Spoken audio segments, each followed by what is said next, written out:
Au studio de Bry-sur-Marne, récemment repris par le groupe Transpalux, se trouve un stock décoration. Son origine remonte au début de l'ORTF et il constitue par conséquent une part de la mémoire de la télévision et du cinéma français. La force et la singularité de ce stock a toujours été de proposer une palette de choix et de solutions adaptées au film, quelle que soit l'époque mise en scène et quel que soit le budget. Les étudiants de la FEMIS et les réalisateurs de courts-métrages connaissent d'ailleurs bien l'endroit, puisqu'ils peuvent réaliser leurs projets grâce à une politique de prix adaptée pour la création de leurs décors.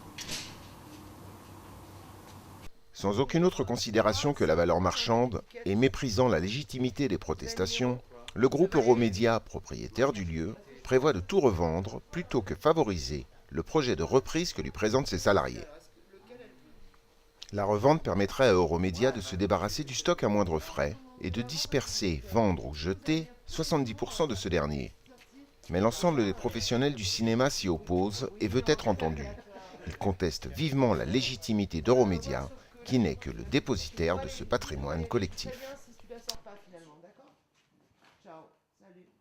C'est un outil qu'ils ont obtenu de l'État en 2001, qui leur a coûté 0 francs, 0 centimes, qu'ils n'ont absolument pas entretenu et qui est d'ailleurs, depuis son exploitation depuis 2001, entretenu et par les salariés gérants de ce stock et par les productions successives qui l'utilisent, puisque c'est une tradition en quelque sorte. Quand on développe dans nos films un certain nombre de faux, des colonnes, des choses comme ça, d'éléments remarquables ou de séries de meubles, on enrichissait nous-mêmes ce stock qui, au fil des années, a pris énormément d'importance. C'est donc un bien collectif. C'est un bien collectif, c'est un bien professionnel collectif qui fonctionne très bien.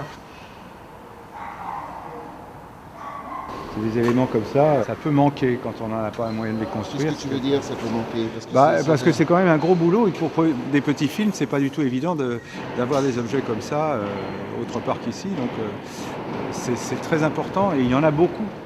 Si ça disparaît, il faudra le reconstruire et beaucoup de films à petits moyens auront du mal à obtenir des éléments de construction aussi importants avec des petits budgets. Donc c'est un moyen d'avoir à l'image des choses riches. Et ici, il y a de quoi faire. Ici, il y a énormément de grosses pièces qu'on ne peut pas trouver ailleurs et qui sont des morceaux de construction qui ont été gardés justement parce qu'elles étaient un peu compliquées à faire et un peu chères à faire et qui sont réutilisées rituellement au moment où on ne peut pas le faire. Et même sur des films importants, ça permet de mettre l'argent autre part et c'est tout l'intérêt des stocks de décors. Un film, c'était pas seulement 3 décors, parfois c'est une 50aine de décors. Donc l'idée c'est que dans une préparation de film, on a à penser, à réfléchir où trouver tous ces éléments qui vont constituer par exemple ces 50 décors. Si déjà une partie de ces éléments sont dans un stock, c'est un travail de base qui est essentiel. Ensuite, évidemment, on va chercher ailleurs pour compléter. Mais si on ne devait partir de rien, les temps de préparation ne seraient pas de 2 mois, par exemple, sur un long métrage d'époque. Ça pourrait être de 4 ou 5 mois. On n'imagine même pas comment c'est possible à partir de rien. Le temps passé à aller récupérer à droite, à gauche des accessoires de vaisselle ou après aller chercher un stock de fonds de vieux bars de café, des chaises, des tables et tout le titoum, il est évident que plus tu regroupes des accessoires et des meubles, et moins on perd de temps, quoi. C'est évident. C'est dommage parce que j'ai l'impression que les metteurs en scène, les réalisateurs et plus pertinemment les directeurs de production n'ont pas compris l'importance de ce stock accessoire. C'est pas une histoire de décorateurs qui pleurent parce qu'ils ont rompu leur chaise. C'est réellement une affaire industrielle d'importance majeure parce que c'est le seul endroit là. Aujourd'hui, avec la disparition de Régifilm et d'une partie du fonds Locatema, c'est le seul endroit en France où on peut trouver, en un claquement de doigts, sur une seule journée, avec une seule personne et un seul camion, des séries. Si on perd ce stock, on perd cette possibilité-là. On a, de façon récurrente, dans tous les films qu'on fait, que ce soit des films en studio, comme des premiers films, des petits films, des gros films, on a à chaque fois cette problématique du travail en série. Et dans certains décors, de la nécessité de trouver X lits, X fauteuils, une salle d'attente, j'en sais rien, enfin voilà. Par série, vous entendez une répétition? Une collection de meubles. Cette notion de série est très importante à la SFP, beaucoup plus qu'ailleurs.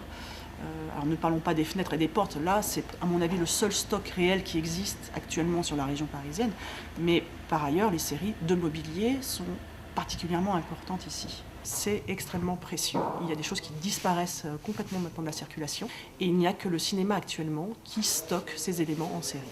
Si on perd ça, on va se retrouver avec une plus-value et un surcoût qui va être visible.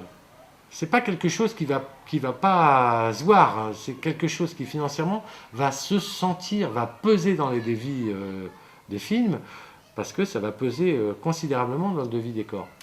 Et donc dans le devis de fabrication des films. Et ça, il faut que les producteurs en soient vraiment conscients. C'est pas rien. On parle pas de petites sommes. Donc à l'échelle d'un film, c'est important. Devant la perspective menaçante d'une dispersion du stock, un projet qui s'inscrit dans la continuité géographique et historique du lieu est aujourd'hui porté par des salariés d'Euromédia. Le groupe, qui se désengage, ne souhaite pas favoriser cette reprise car elle l'impliquerait financièrement. Pourtant, le projet est proposé par une équipe forte de son expertise. Il gère ce département des studios, travaille à sa conservation et à son développement depuis près de 15 années. L'équipe qui porte ce projet de reprise bénéficie du soutien de la profession. De son côté, le groupe Euromédia part en laissant l'endroit à l'abandon et un sentiment d'indignation devant ce qu'il faut bien appeler un véritable gâchis industriel. Quand on cède, comme l'État l'a fait en 2001, un outil industriel aussi important que la SFP à des financiers, mais des gens qui peuvent faire demain de l'exploitation maraîchère ou je ne sais quoi, ou acheter des bateaux ou acheter des usines de sidérurgie et qui après-demain achètent un studio de cinéma et qui, ils ont l'obligation pendant 10 ans de l'exploiter. Vu que c'est une bonne affaire, ils disent oui, ils le prennent, ils l'exploitent à minima pendant 10 ans, ils mettent quelques professionnels pour l'exploiter parce que c'est pas leur cœur de métier, c'est pas leur boulot, et puis 10 ans après, ils le découpent en tranches et ils le vendent et ils se font des millions de plus-value. Mais voilà, ils ont fait leur beurre, qu'ils lâchent l'affaire. Je pense que ces gens-là n'ont rien à voir avec le cinéma. Les enfants, gros pépin technique. Panne d'électricité pendant le développement de la pellicule, la séquence dans le grand décor, avec tous les figurants est à recommencer, entièrement. Voilà, alors, on recommence. On n'a qu'à la faire après-demain. Non, on ne peut pas la recommencer avant lundi, il faut le temps de ramener dans 850 figurants, c'est pas possible. Les assurances de complément, j'espère. Vous savez, pour gagner de l'argent de nos jours, il faut dans l'immobilier, pendant le cinéma. Et si je continue, c'est parce que ça m'intéresse.